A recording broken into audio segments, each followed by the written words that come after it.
And welcome, House of Champions. Use your friends dropping your comments and questions in that chat to make sure you hammer the like and subscribe buttons as we talk with the main man. Yes, that's right, Fabrizio Romano. Here we go! I saved that one just for you, Fabrizio. I'm joined by my House of Champions co-host, James Bench. Jonathan Johnson will be joining us a little bit later on in the show. Plus, we have the hardest working and about to be the craziest, most busiest, and probably still the sexiest man on the internet, Fabrizio Romano. Fab, how you doing? Yeah, my friend, all good, all good. Sexiest is very difficult, especially in the summer for me, but we try our best and focus on the news. That's the point. Thank you. I thought you were going to say in the presence of James Bench when it comes to the sexiest. James, how you doing? Yeah, I'm good, Tar. Fab, I'm sure you're the same. I've spent a lot more time this week talking about thinking about Saudi Arabian football than I ever had 2 years ago. And I feel this is just the beginning, yeah? I know we're going to be moving to Jeddah next year. Yeah. Many people say strap on the seatbelts because I think we could be watching and spending a lot of time with what's happening over in Saudi Arabia. To everybody out there, thank you so much for joining us. Please make sure you drop in your questions and we'll try to get as many as we possibly can to James, John, and of course Fabrizio before we let him go. Let's begin, of course, with the latest on the one and only Karim Benzema. Let's discuss the deal, Fabrizio. Been following you very closely. Obviously, all of us who love the beautiful game love a beautiful player. Karim Benzema, such a historic player in the Champions League, especially with Real Madrid, with what he's done since he arrived there. Sensational. But this mega offer that has come across his table, what is the offer? Explain it all in detail. And where are we at right now with the deal? It's very advanced, honestly. It's very advanced between Karim Benzema and Al-Ittihad. The conversation is very advanced in terms of contract for Karim Benzema and Al-Ittihad. So I think this is not even a negotiation now. Karim Benzema knows that Al-Ittihad did their best to convince him. The proposal, from what I understand, then I'm sure James is also very well informed on this story. But from what I'm told, he is close to 100 million euros net salary per season for 2 years. So this is the idea. It also includes some benefits for his daily life in Saudi. So they already discussed many points. And so Karim Benzema knows that Al-Ittihad did their best and he's very tempted.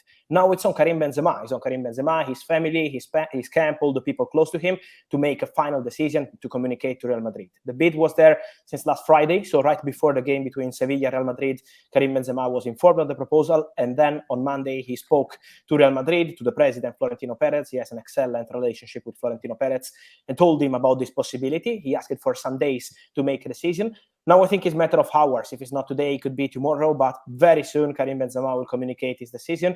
The feeling of those close to Benzema is that he's really, really tempted by this possibility.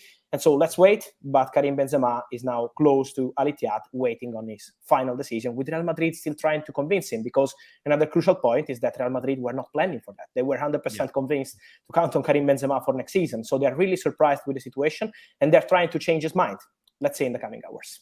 Yeah, just to add on that, because obviously we had the news last month, didn't we, of Al-Ittihad's interest on CBS Sports. I'm quite surprised that Madrid were taken by surprise by it, for want of a better term, because, you know, this has been in the ether. Fab will tell you the same thing for a very long time, and there's a real commitment and drive from the Saudi. I think we should be very clear, it's the Saudi Pro League rather than and PIF and the Saudi government rather even than like Al-Ittihad, and this is one of the sort of complicating factors on this. It's only become kind of clear in the last few days that it would actually be Al-Ittihad where he would land. So that's maybe why this seems to have accelerated so quickly. I mean, the way this works is PIF, the Saudi Ministry of Sport.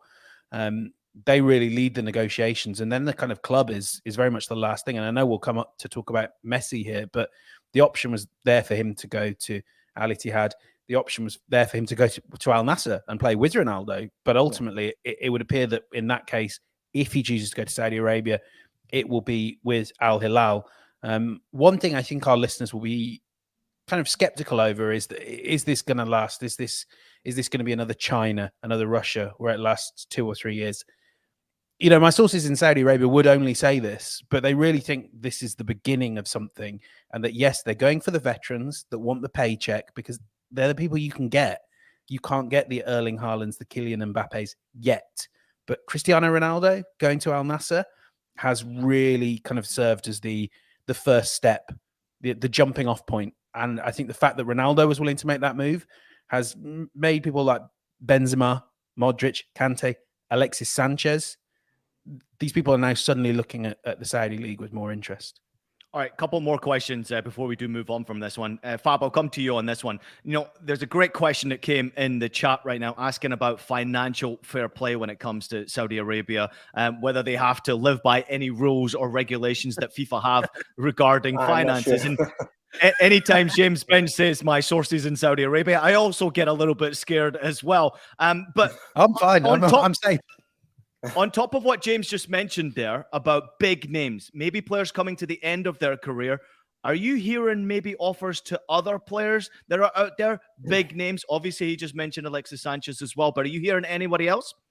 Yeah, for sure. I think what James mentioned is the reality. They're trying to tempt many players, and then let's remind that Karim Benzema is Ballon d'Or, so they're not signing a normal player or a Finnish player. He's the Ballon d'Or, so they're trying to do something really special, and the idea is to continue because for sure Sergio Busquets could be the next one. There is an advanced negotiation also for Sergio Busquets to join Saudi. Jordi Alba has been approached. He's asking for some time with his family to decide, but Jordi Alba could be another player to watch on this possibility for Saudi.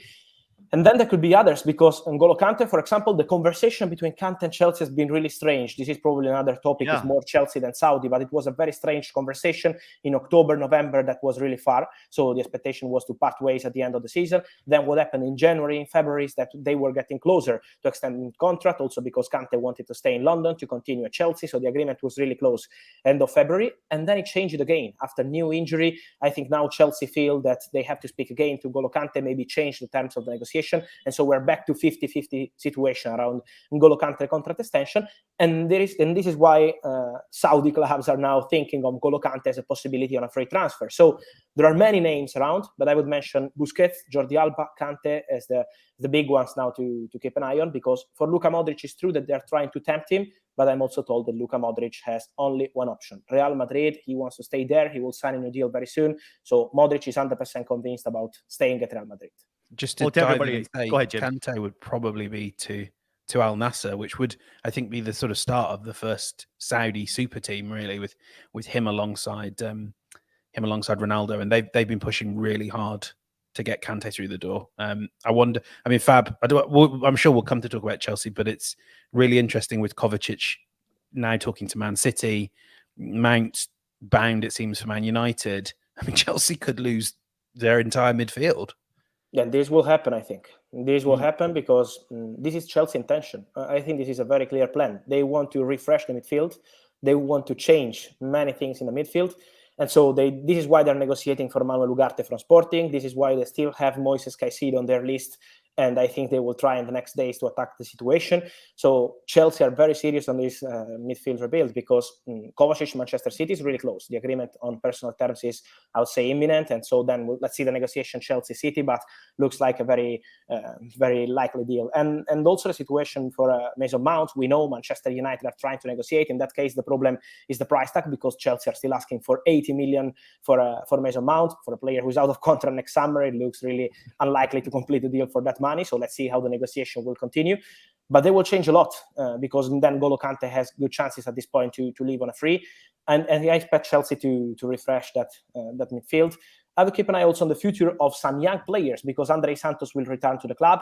For Carney, they also had some possibilities on loan, but now they're telling him, let's wait a bit before we let you go.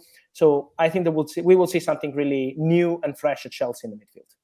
Yeah, the crazy thing about Chelsea is a great point you make up there, James. That Chelsea remind me of Juventus back in the day, Fabrizio. Juventus used to have like 50 players, 60 players to their books. They'd send tons of players out on loan, and it actually worked in their favor many a times. When you get into trouble, you can actually bring those players back from loan and still put out a competitive team. Before we do move on, we've got a great question, Fabrizio, for you, James. Feel free to answer this one as well.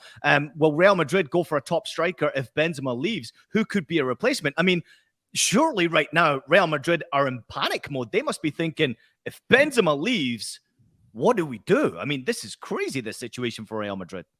Also because it's not only Benzema. Of course, let's see what he will decide in the next hours, but Marco Asensio is leaving on a free. Mariano Diaz, okay, was not a key player, but was one of the players, was the backup option for Benzema, and he's also leaving the club on a free. So they basically only have Vinicius, Rodrigo, and of course Eden Hazard, who is almost never playing. So they have to completely change their strategy. From what I understand, the idea of Real Madrid was to go big on a striker in summer 2024.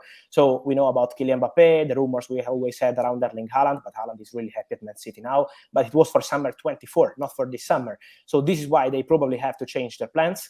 They're considering many options. For example, I'm sure they had a conversation around the name of Roberto Firmino, who is available on a free. He's an experienced striker that they really like, and so could be one of the options. But in case Benzema leaves, they have to make a decision if they want to make a statement signing this summer or wait for next summer. So they will discuss that, waiting for Karim Benzema to communicate his decision.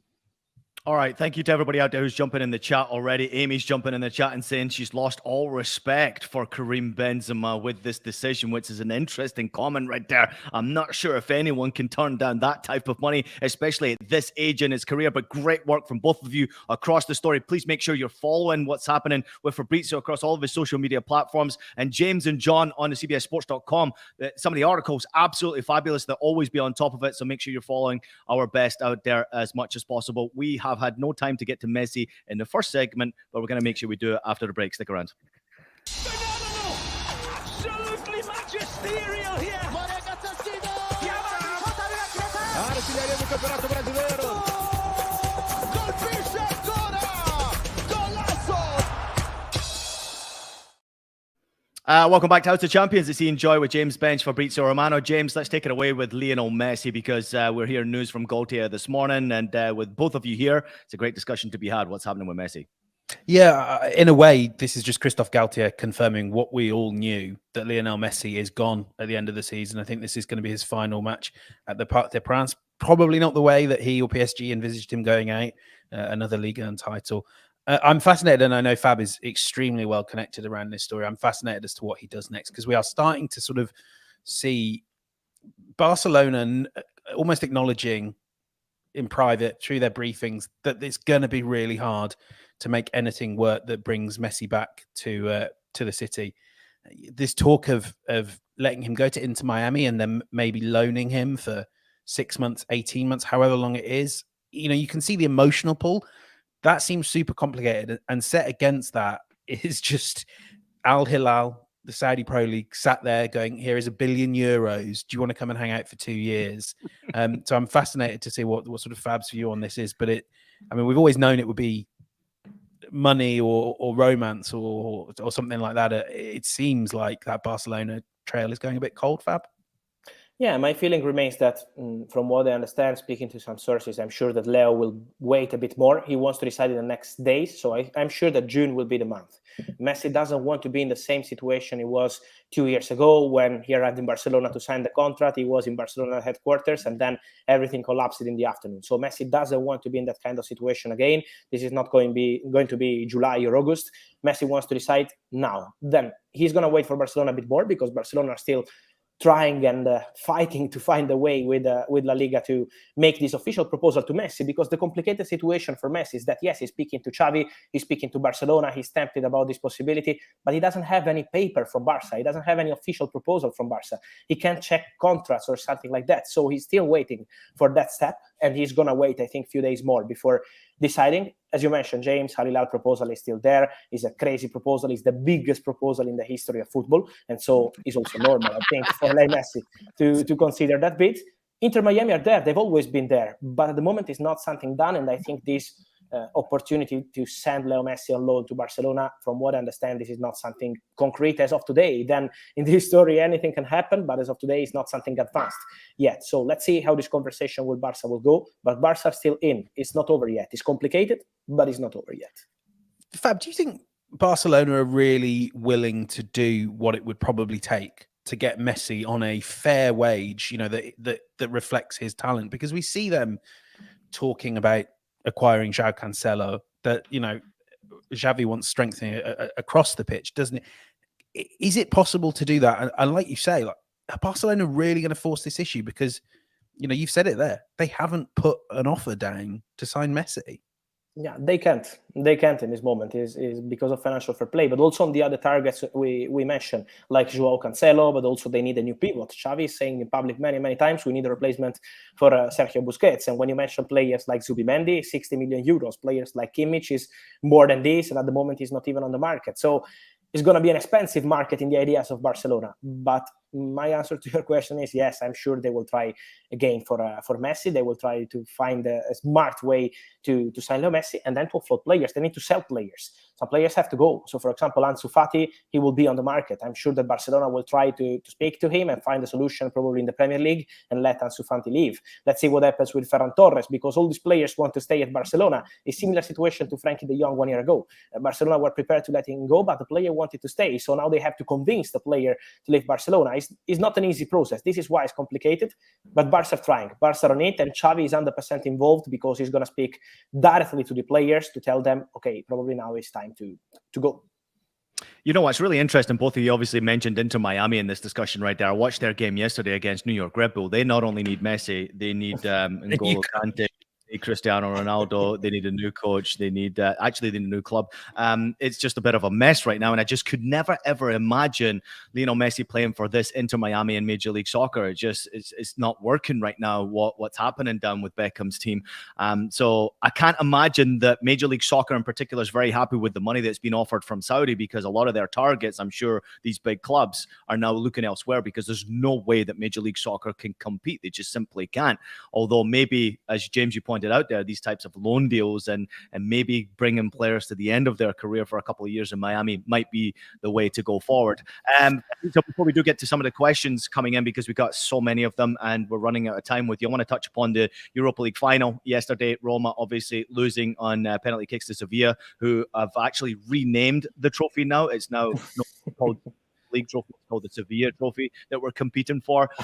Mourinho obviously very aggressive in his press conference after the game, clearly proud of his team, not happy with the referee. Saw the videos of him in the car park trying to get at the referee, which was awesome. But it also tells me that some of his comments yesterday in the press conference that we might not see Jose Mourinho at Roma next year. Yeah, he wants to speak to the owners. He's not happy with the situation. First of all, because the Fredkin family, owners of Roma, they don't release any interview. They don't speak in public. And I think that was the message of Jose Mourinho. He said, I'm tired. I can't continue to be the manager and then the head of communication and then to go and speak to the press when we have some problems, when we want to protect the club. He's doing everything, and he doesn't want to do that. He wants to be the Roma manager, of course, an important person into the club, but not the only one. So this is the message to the owners. Mourinho will speak to Roma owners very soon. I think this will happen in the next 2-3 days. They will start conversations over next year. But it's also important to understand what happens on the transfer market, because look at the situation, for example, last January. They lost Nicolo Zaniolo. He joined the Galatasaray, and they signed Solbakken, who is a good player, but not experienced for that kind of level. Same happened with centre-backs. Mourinho always wanted a new centre-back. He's playing with 3 centre-backs, and he has 4 into the team. So it's really complicated for him to continue like this. And this is why Mourinho would send a clear message. Or you go with our ambition, signing new players and thinking of a new person into the club who can help me in terms of communication, all this kind of stuff. Otherwise, Mourinho would be prepared to leave Roma. Let's see what happens, because he mentioned that he's not speaking to any other club. We have many rumors about Paris Saint-Germain, and the connection between Paris Saint-Germain director Luis Campos and Mourinho is very strong. They are big friends since long time. But at the moment, still no advanced negotiation. We have to wait on this conversation with Roma and see what happens for Mourinho, who had, in any case, a very good season, I think, at Roma, because it was really difficult with that squad, with that team, to be in the Europa League final. All right, let's get to some questions before I let you go. Fabrizio Salas jumping in and saying, what is the striker situation with Manchester United? We also had a similar question coming in, and obviously we saw some news today as well about Rasmus Højlund to Manchester United. That's also coming in from Mazid. He's asking Rasmus Højlund to Manchester United if Daniel Levy doesn't want to sell Harry Kane. What about Rasmus Højlund in particular? What a fabulous young player he is. Any truth to the rumor there? Yeah, they really like the player, and the player really likes Manchester United because he's always been a Manchester United fan. So there is a connection, I would say, between United and Højlund. But at the moment, I think the big issue is going to be the price tag, because Atalanta will not negotiate for less than 65 million euros for a player who's been very good this season, but honestly, he was not even a starter in the last 2-3 months. Yeah. It's crazy, in my personal opinion, because if you start players like Duvan Zapata, Muriel, who did very well at Atalanta for many years, but then you have a talent like Rasmus Højlund and you're not playing him, you are probably crazy, but this is the reality. And so for Atalanta, it's not going to be easy to handle with this kind of big clubs. But at the moment, it's not something advanced. It's one of the names they have in the list. But I think for Man United, the priority is still Harry Kane. They will still try to get Harry Kane. It's not going to be easy at all, because Tottenham chairman Daniel Levy will will try to keep the player at the club. So this will be something slow, I think. The new striker will not join this week or next week. Man United will wait for that domino. James, you want to add there? Well, I just especially because at the moment we do still have to keep saying this. Like, no one knows who's going to be owning Man United in 2 weeks, 2 months' time, and I would not expect the Glazers to, at least until there's clarity, to commit the 100 million odd or whatever it would be, 80 million that it would cost to get Harry Kane. At least until they know whether they've got the club for the long term or not. Yeah, last question here from ads_M7. He's asking, is Jude Bellingham done? Because Jude Bellingham, we're hearing once again, it's getting very closer, a lot more talks. I'm watching your social media feed, waiting for news on Jude Bellingham, please. It's not done yet, but will be done. This is the expectation. It's just a matter of time and final details. The final details are about the structure of the add-ons. Real Madrid will pay 100 million euros guaranteed and 25 million euros in add-ons. So they're discussing how to activate the add-ons. Easy add-ons, complicated add-ons, Ballon d'Or bonuses, so these kind of things. But the discussion is very advanced. I think next week could be the right moment to complete the deal and then to sign the documents. We have so many, and I have to ask this one because there's 17 different people asking the same question I asked you last week. Manuel Ugarte news, please. And we have so many people asking the same one. Baba's asking about it. We have him asking about it every single 2 minutes. So for CFC and for Baba, any news on Ugarte? Yeah, the conversation is still ongoing. Chelsea are trying to find a solution with Sporting. He has a release clause, 60 million euros, but what Chelsea are trying to do, and the same as PSG, because PSG are still in the race, is to pay the release clause in different ways. So not in one solution, but maybe in 4-5 years, including maybe a player into the deal on loan. So the discussion is ongoing. Chelsea are speaking to Sporting. Also today, there were new contacts between Chelsea and Sporting, and also to the player, because you had to reach an agreement with the player. And PSG are still trying. So it's still an open situation. It's not something completed yet, but Chelsea are there. Chelsea are fighting for Ugarte, and let me say again that Caicedo remains a name they have in the list. So it's not only Ugarte, it's also Caicedo.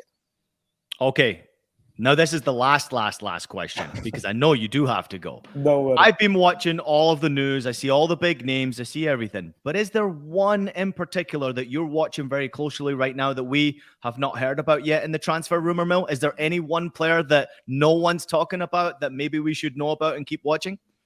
Arda Güler from Fenerbahce. Yes. This talented midfielder. Remember this name because I see many rumors every day. One day is Arsenal, one day is Dortmund, one day is PSG. We have many rumors because this boy is fantastic. And it's true that the race is very open. There are more than 10 clubs interested in this player. Nothing is decided yet. I think it will take some time, so nothing is imminent.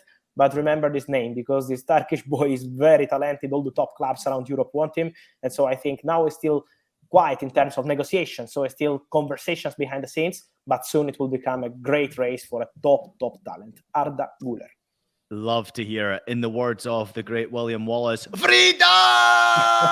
You are now free to leave, Fabrizio Romano. We appreciate everything you do. Thank you for the great work across the board. We continue to watch you. Make sure everybody out there goes and follows Fabrizio across his social media platforms and, of course, on YouTube as well, where he's incredibly active. Thank you very much, Fabrizio. We appreciate you so much. Thank you, guys, and see you soon here on Audacy Champions. Ciao. All right, stick around, everybody. More to come. We'll discuss the FA Cup final next when we return.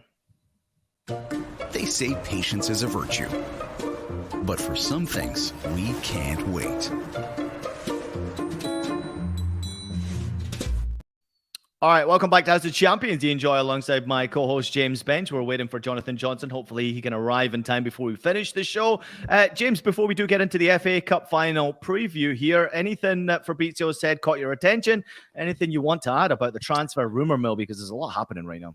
It's quite funny, like looking back at when Fab mentioned Arda Güler, I just sort of thought, God, I've heard that name a lot. Look back in my sort of DMs and messages, and I mean, I've got guys from Turkey raving about him from 2 or 3 years back. I mean, this guy's a real talent. I think they said he was the sort of next Mesut Ozil. So maybe for that reason, I would say Arsenal shouldn't go and sign him. But Güler's a proper talent. I've been watching the Under-20 World Cup. I don't know if you've watched any of it recently, and it's been fabulous to watch. But sometimes you pick a star every now and again, and you get lucky. And the U.S. national team are actually performing pretty well. They're into the quarterfinals right now, and they have a really good chance. I just watched Brazil get knocked out. Defensively, they look Argentina, amazing. get knocked out. Say again, James. Defensively, they look amazing. haven't conceded a goal yet, which is quite incredible. They have Gaga Slonina obviously in goal, and a lot of people out there know his name, but defensively, very, very solid. And I would say this, that, they have been a bit fortunate. First game, they scored a late goal to win that game against Ecuador, and then they obviously get themselves through against New Zealand. The path looks a bit easier, but looking forward to seeing what happens. And I thought this is going to be very interesting because they're going to meet Brazil in the semi-final, and then it would have been Argentina on the other side, maybe potentially making it to the final. But Argentina got beaten by Nigeria yesterday, which was quite incredible. I didn't see the result of Italy against England, which I bet you did, and you're just doing this to troll me, didn't you? Didn't see it. What was the score? Anybody know the score? James might have won that one. I mean, this is massive though. Say that people think under-20 World Cup, this won't matter very much. But if you go and look at, say, the England squad that won the under-20 World Cup, I want to say it was 2019. There are that has Sancho, Foden. There's a clutch of players there that are mainstays of the England squad already. So when you're looking at 2026, I think you need to be talking about Slonina and this defense and saying, especially when you look at, Berhalter was using someone like Tim Ream in Qatar, who we don't think will make it. This tournament experience, and if they do end up playing Brazil in a semi-final, it's massive. That's going to be more high-level experience, to be frank, than anyone in the US senior squad, or many in the US senior squad have had. Tournament football is tournament football. World Cups are World Cups of varying degrees of scale. And this could be massive for the US if they can get to the semis or even the final or even win it. Yeah, I've even put it out there. And obviously, you always get a bit scary putting it out there that the US could actually win this one. And, listen, they could face Uruguay and I think it's the Gambia. I can't remember who it is they're playing. They could play in the quarterfinal. But it is absolutely incredible to see these players not concede a goal. So defensively, very, very solid. I spoke to Brandon Craig on our CBS show, Box to Box, last week. He is the central defender, hasn't played many minutes for Philadelphia Union, but playing pretty much every minute for the national team here at this Under-20 World Cup. And it's a great deal of unity, great chemistry inside that group there. So really, really appreciate watching them play. And up front, this is the crazy situation where you have your best players not being released. And I'm sure you obviously know this as well with what's happening. The best players just don't get released from their clubs. Kevin Paredes was kept behind by Wolfsburg. And then Puskás, who plays in Hajduk Split, he wouldn't get released either. But now their seasons are over. They've just joined the squad as well. So not bad players to add to your list as well, which is quite incredible. So it's time. It's time not only to discuss the FA Cup final, but it's also time to welcome in a good friend of ours. His name is Jonathan Johnson to the show. JJ, how you doing, buddy? Hey there, guys. Doing well, thanks. Sorry for not being on from the start with you, but got a wedding coming up this summer, so had to attend some very important meetings outside of the usual transfer chit chat. But yeah, big news I see in my absence. Yeah, big news in your absence, talking about a lot of things. Obviously, Fabrizio was jumping in as well. But before we do get into the FA Cup final, while you're here, we might as well discuss what's happening with PSG and Gaultier mentioning Messi's name in his press conference today. What's your point here? Yeah, I mean, it's interesting to hear Galtier bringing it out now. I'm not sure whether the club would have been over the moon with him dropping that little bombshell during the press conference. But to be honest, if you took just the first half of his answer, it could have easily applied to his future as well as Messi's. So, I do think that we're going to start to see things move for PSG in the next couple of days. I don't think Messi's departure will be the last one, confirmed by PSG. I think Galtier's will probably follow quite swiftly, especially if sort of recent reports are to be believed that certain candidates have now started to be vetted a little bit. So, I mean, to be honest, it doesn't surprise me. I don't think it surprises anyone. We've seen it coming. We've known it's going to be happening for a while. It was just a little bit of a funny kind of last 24 to 48 hours. You have PSG dropping their new home kit for the season coming out. And of course, Messi is there promoting it. So, maybe it's going to be a one and out for him, but honestly, I think this season can't end quickly enough for PSG. And I think, this situation again just sort of underlines that everyone is, in a rush now to sort of draw a line under it, move on, and I think we'll probably be discussing Galtier's exit being officialized in the coming days too. And I do wonder, I know that Kylian Mbappe has said he is staying.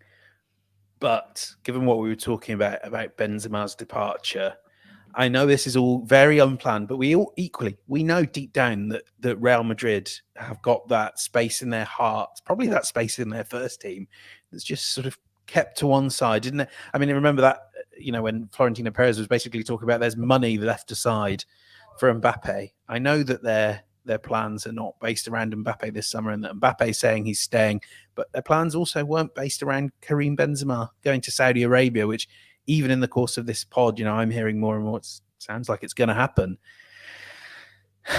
I just think you never know with Mbappe. It's going to happen eventually, and you do wonder how PSG might react if I suspect JJ will tell us as well. PSG would react pretty furiously if Real Madrid put money on the table for Mbappe, but one wonders if they might be tempted to scope that out given Benzema's likely departure. Yeah, I mean, my honest opinion about it is that if the offer was put on the table to PSG, they'd have to consider it in a different way to before. Let's not forget now that things have changed a lot at PSG since they persuaded Mbappe to extend just over a year ago. The World Cup has passed, which was obviously a big, milestone in Qatar's project with PSG. And there's no guarantee that Mbappe will be convinced to sort of action that option that he has in the contract. Now, whether Mbappe wants to try and move like that potential ability to go to Madrid forward, is completely another thing. I don't think PSG can completely dismiss the possibility of looking to do business. I mean, there's a lot of different opportunities because, we're sort of in the same boat as well, talking about Vinicius Jr., how we don't expect him to leave Real Madrid, yet we know that there's a situation that's become extremely uncomfortable for him there. I do think that there is potentially a scenario that kind of could see the two swap. It would make a lot of sense to me. I think it would be a hard sell to Vinicius at this moment in time. But to me, that seems the most logical way for the two clubs to potentially actually do business as early as this summer. Equally, I've always said that the most logical outpoint for Mbappe and his time with PSG and his time in France overall is 2024, when he gets to sign off potentially with Olympic gold with the French national team before going and pursuing his career elsewhere. But, like James said, the assumption was that Benzema would be at Real Madrid for at least another year or two. Now that we know that he's very probably not going to be, it impacts a lot of things for Real Madrid. It impacts as well, you'd imagine, the expected arrival of Jude Bellingham, because suddenly that's a big money transfer that Real might have to put on the back burner in order to try and finance the money for Mbappe. Yeah, exactly. Because, this is the kind of thing that, will probably put, Real Madrid in a hot flush in the last couple of hours, because they're on the verge of pulling off a deal for arguably the most coveted midfielder in the world game at this moment in time, or at least the most coveted one that they don't already own. Yeah. And then suddenly you've got this tantalizing opportunity and this space in the squad to potentially bring in your long-term target. So, it's a massive conundrum for Real Madrid. To me, I do see there being a couple of logical ways to do it. One as early as this summer. Whether or not that's actually sort of how it transpires, like I said, I think it would be a very tough sell, PSG to Vinicius at this moment in time. But, that situation, do we see it getting better in La Liga? I know Real Madrid have been very supportive of him from the first minute, as they should be. But, is his maybe long-term future outside of Spain? It's a possibility. And we all assume that Mbappe will play one day for Real Madrid. So, yeah, it's just a bit of food for thought, I guess. Anything to add there, James? No, I want to talk about the FA Cup final. Okay, before we get there, though, I got to get to some of these comments because there's some absolute belters that are coming in here. Scally Whiskey jumping in saying, "Bruh, Ian, you got that professional setup. Fab seems to be jealous." He also went on to say that I know James is jealous. And then he says, Ian thinking, "Damn, this light to make my skin look good." My skin looks good. It looks good anyway. Don't worry about the lighting. But this is where it gets interesting here.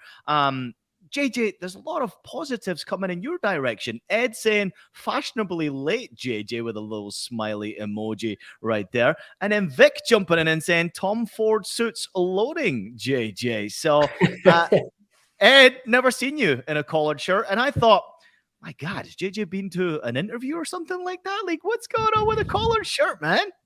Well, I'd like to think that in terms of my marriage, I passed the interview a long time ago. I'm about to sign my life away, so that's probably why I dressed it up a little bit. But no, it's honestly, I mean, this is how I roll. I mean, yeah, you guys get the beard, as Nigel likes to say, the dungeon look that I have about me sometimes. But this is basically just how I'm chilling at home the rest of the time when I'm not on with you guys. It looks fantastic, by the way. You caught me by surprise wearing a shirt as well. Just going to add that out there. All right, let's turn our attention. We're about 5 minutes before wrapping things up here to the FA Cup. James, obviously, it's a Manchester derby. Really looking forward to this game from a Manchester United point of view. Certainly the positive press conferences, everyone saying the right things. Rashford picking up awards domestically and in-house at Manchester United, saying the right things that they want to finish off this season in style. The only problem is they're playing Manchester City. How's your overall outlook of this final? Well, I mean, we do have to remember that the last time these two teams played, I mean, I wasn't here, but I think if I had been here, I would have said something like what I normally say about Manchester City. And I'm usually very right on, in spite of some of our complainants on Twitter and in the comments, that Man City are the much better team and will win. That's what I would have said, but they didn't. I don't know how much we can learn, though, from that 2-1 win for United in January. I mean, I'm looking at the teams now. You've got João Cancelo playing at left back. Ake and Akanji, both still key parts of Guardiola's plans. But that move to the almost the four centre-backs, even if Kyle Walker plays, he's basically a centre-back, has really strengthened City, specifically, I think, for teams against United that really embrace wing play, counter-attacking. I went back and watched, I think there was about 8-9 shots that United had. So many of them came from these rapid transitions where Cancelo is miles forward. There's no one covering, and Fernandes or Rashford or whoever it might be is able to just get in a 3v2, 3v3 situation. I can't see that happening. We also have to say, it sounds like Antony will be fit, but no Anthony Martial. I don't know that many United fans will be devastated. But, you know, this United team's struggling a bit with injuries. Of course, you know, the likes of Martinez as well and Sabitzer. There won't be game changers off the bench. By all accounts, City have a fully fit squad. You know, the likes of Grealish and Ruben Dias, I think, didn't travel to Brentford. They were all been training this week. So this is sort of City at the peak of their powers. I don't need to say it anymore, do I? You all know what I think about City. Of course. But you're underestimating the fact that United have that historical motivation. They have this opportunity to stop City in their tracks, to make sure that they don't equal the achievements of the 1999, the class of 99, sorry. So I do think that that's something that shouldn't necessarily be downplayed. Whether it's enough for United to go and beat City, I have my doubts, serious doubts. But equally, I think we've seen Man United produce some unexpected performances at times over the course of the season. Some unexpectedly good, some unexpectedly bad. Whether or not, they produce one of those unexpectedly good days here against City, it would suggest that they have the motivation for it. But, like James said, this is almost a full strength City side, who will be eyeing this final as, sort of the dressed rehearsal really for the Champions League final. I'm not a big fan of that term, but, basically it's sort of the warm up before the big one. And they know that, if they get this done, it's 2 out of 3 on the board already. And then it's just Inter who stand between them and that slice of history. Wasn't it similar to United when they did it back in 99? Maybe both of you can remind me. Was it Newcastle that they played in the FA Cup final? 2-0. Yeah, and it was a crap game as well, wasn't it? It wasn't a great game, and it was a lackluster performance, and you thought, oh my God, they're going to get absolutely hammered in this Champions League final. And then crazy things happen. But football is crazy. You have to grind. Always one of them, I think, if whether it's even in other leagues, there's one of those 3 that you just grind out playing ugly football. I have a feeling that's more likely to be the Inter game, and I think there'll be an emotional tiredness. I feel like City are going to go into this and say, statement game. Who knows how many fans will make it down? Like, we should just point out this is going to be an absolutely chaotic final. Train strikes. London is going to come to a bit of a standstill. There's a Beyonce concert at the other end of town, which is where I will be, because why wouldn't you? It's going to be, and I do wonder, to what extent this whole game will feel quite discombobulated. And huge kudos to any people that make it down from Manchester for this. But I think this is, in a way, I think that there might be sort of a little bit of extra motivation beyond even the Champions League final to just put United back in their place. Listen, it's a great opportunity, obviously, for Manchester United to stop City from doing what JJ pointed out, to go on and completing that treble, to be the first team to do it from the UK, obviously, since 1999. But what I would say as a United fan is that I just want to see United play well, play a good game. It might be too little for what Manchester City bring, but if you put out a good half, and let's say you have an advantage in the game, you're leading in this game, the problem you've got with Manchester City is that they can rotate in so many different directions, and in 20 minutes, they can put the game to bed. So my biggest problem is, can you get a full 90 minutes from Manchester United against this Manchester City? The answer is probably no. And what City do in their period of time in the game, whether it be 20, 30, 45, 90 minutes, how good they are in those periods of time and how many goals they scores, that's the problem I have. You have no idea. City could turn up and score 4, 5 against United on their day. It's simply said. You can't, even as a United fan, and my father, he obviously grew up in Salford as a United fan as well. I can't get him to shut up talking about Manchester City. He watches every game. He just admires good football, and he admires a genius like Pep Guardiola and the way he's manipulated. Obviously, getting the best of these players is something unique and special. But it's hard not to admire when City are at their best. I think we can all agree that. James, you obviously saw it firsthand as well in the Premier League this season. When City are at their best, it's freaking beautiful to watch. It is a joy. It's like an unanswerable question for the opponents, because they'll beat you anywhere they need to. You know, this lad they've got up front is quite good, and suddenly they can play like Wimbledon-style long ball football out of the 80s to go with their gorgeous interplay getting to the byline. Just one stat as well to mention, and this just reminds you of how peerless some of their achievements are. No team has won the FA Cup keeping clean sheets in every game since 1903. And they are on course to do that, City. And wow. I fancy that they will, because it's not just Haaland or De Bruyne. It's this phenomenal defense. And yes, I know the ties got slightly easier as they went on, but they did also knock out Chelsea before they were managed by Frank Lampard, and Arsenal to get this far. Wow. I mean, I think it's, I mean, okay, it is a bit of fun, but equally, surely City would rather win the Champions League than the FA Cup just this once. I mean, I think if you really gave them and said, right, you can really only have one or the other, I'm sure that they would choose to finally end the Champions League drought. And I honestly... JJ, hold on. I'm going to stop you right now. Let me ask you this. Would Manchester City prefer to win the Champions League or the Premier League? I mean, you could have the same argument as well. I mean, especially this season when they've been run so close by Arsenal right up until the end. You could maybe say that, they might have said, well, we'll take the hit in the Premier League. We'd love to beat United in a cup final and then win the Champions League. But they've already done the Premier League part. I mean, I can understand the rivalry aspect and getting motivated for that. And I'm sure that, it will be massive motivation for them. I find it difficult to imagine sort of what it's like to see your most bitter rivals playing phenomenal football when Birmingham City haven't ever sort of risen to a level like that over Villa, although there were some very bleak years for Villa where Blues were slightly enjoying the upper hand over us.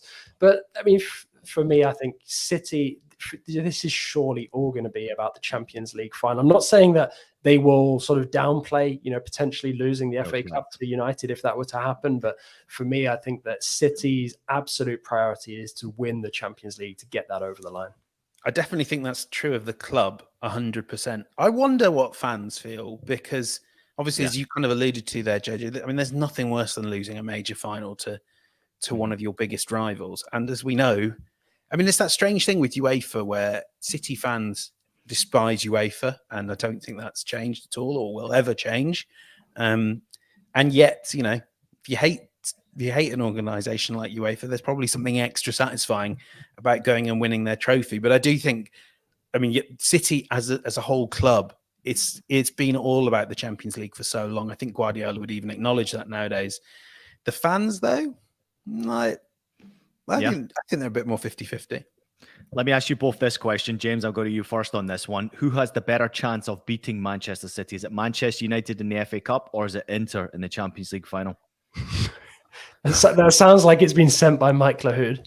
Yeah, and you know that there are certain people out there. I believe there's a guy called the Calcio guy on Twitter who will absolutely rage at what I'm about to say, but it's definitely Manchester United who are better than as good a team as Inter Milan are.